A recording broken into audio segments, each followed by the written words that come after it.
24-এ যে জনতার অভ্যুত্থান হয়েছিল, সেই অভ্যুত্থানের একজন রক্তমাখা কর্মী হিসাবে অনেকে এখানে বক্তব্য রেখেছে। আমি লম্বা কোনো বক্তব্য রাখতে চাই না, জাস্ট কিছু অঙ্গীকার পুনর্ব্যক্ত করতে চাই। নাম্বার 1, আমরা বিশ্বাস করতে চাই বর্তমান সরকারি দলে যারা আছেন তারা 17.5 বছর আমাদের মতোই মজলুম ছিলেন।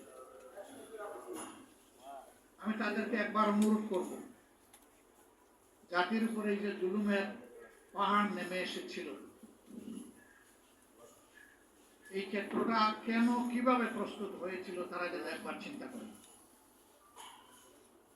তারা যেন চিন্তা করেন 17.5 বছর বাংলাদেশের মানুষ, বিশেষ করে সেই সরকারের বিরোধী যারা ছিলেন, বিরোধী রাজনৈতিক মতবাদে যারা বিশ্বাস করতেন, তারা সহ সমস্ত আলেম ওলামা, সাংবাদিক মহল, সুশীল সমাজ, ব্যবসায়ীরা, সাধারণ মানুষেরা, শ্রমিক জনতারা, তারা কেমন ছিলেন তারা যেন একটু চিন্তা করেন। তারা নিজেরাই বলেছেন তাদের সময় কেটেছে পাট খেতে, ধান খেতে।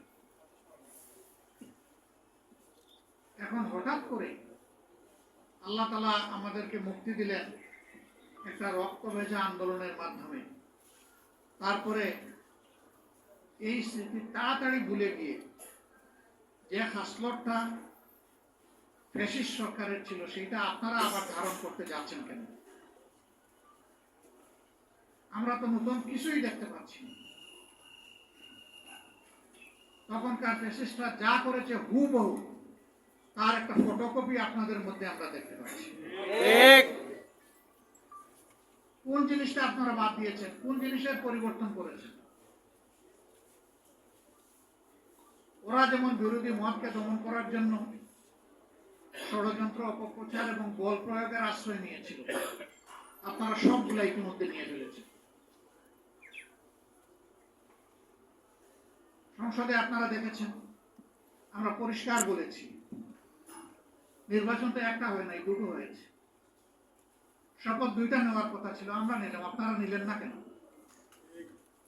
সেই আপনারাই তো আমাদের মতো বলেছিলেন গণমুঠে হা বলুন, তো জনগণ তো হা বলেছে। 70 ভাগ মানুষ হা বলার পরে জনগণের এই অভিপ্রায়কে আপনারা অপমান করছেন কেন? অগ্রাহ্য করছেন কেন? 71-এর যুদ্ধ কেন হয়েছে? বেসিক 2টা কারণ ছিল। একটা ছিল বৈষম্য, আর একটা ছিল জনগণের ভোটকে সম্মান না দেখানো। এখন হুবহু দেখি তাই সব কিছু কোনো বেষ্টন দেখতে পাচ্ছি। জনৈক শামসুল আলমের কথা এখানে বলা হয়েছে। নাসির উদ্দিন পাটোয়ারি বলেছেন যে তিনি বিএনপির র্যাঙ্ক এন্ড ফাইলের একজন অ্যাক্টিভিস্ট। তাকে কোথায় নিয়ে বসালেন? নির্বাচন কমিশনের অতিরিক্ত সচিব হিসাবে বসালেন। 1 বছরের জন্য আপনারা চুক্তিভিত্তিক তাকে নিয়োগ দিয়েছেন। আপনাদের মতলব আপনারাই ভালো জানেন। তবে এই 1 বছরের ভিতরে গুরুত্বপূর্ণ অনেকগুলা নির্বাচন হবে। যেই লোক তার দলের জন্য জানপ্রাণ দিয়ে কাজ করেছে সেই লোককে একটা নিরপেক্ষ জায়গায় আপনারা পাঠিয়ে দিলেন। অথচ